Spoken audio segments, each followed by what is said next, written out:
Does the First Amendment apply to the medium of the internet, in your view? My understanding is that it does, Senator. Why would that be true, considering that the internet didn't exist in 1791? Well, Senator, the Supreme Court has adopted a number of different tests for assessing the constitutionality of different provisions. The First Amendment protects speech, of course, and people speak on the internet.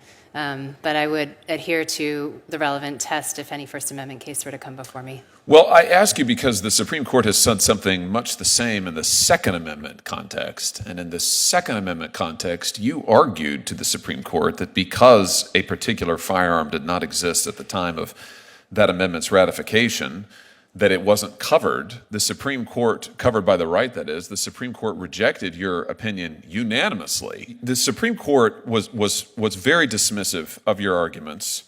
One of the reasons it was dismissive is it said they've considered these arguments before and rejected them. This is why they then rejected your arguments per curiam, unanimously.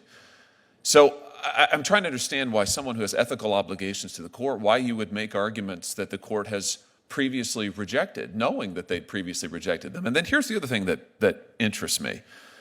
In this case, the person who had been arrested under this law that the Supreme Court then reversed on was the victim of domestic abuse. And I just want to read a few of the facts here. This is from Justice Thomas and Justice Alito's concurrence in that per curiam judgment. Here's what they say.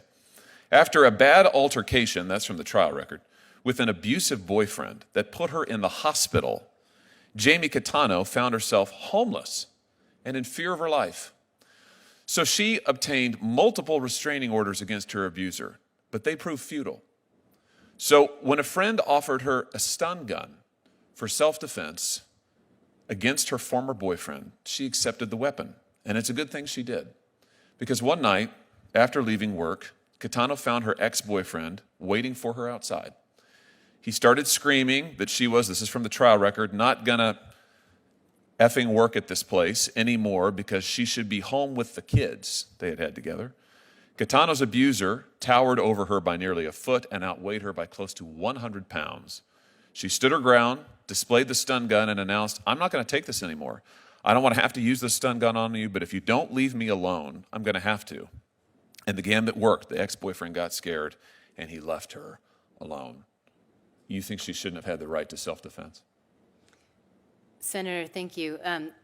Again, the district attorney made the decision to bring charges in the Catano case. The Attorney General's office and myself were not involved in that decision, but I certainly recognize that you argued for it to be upheld before the United States Supreme Court. Senator, the argument in that brief was that the Supreme Court should deny review of the case. Right, but which deny the right of self-defense to this person. I'm asking you why.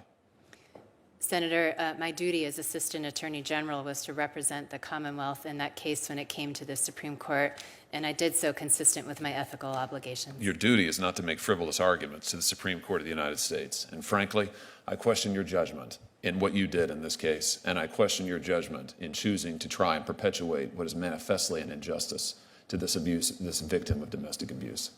I yield the rest of my time.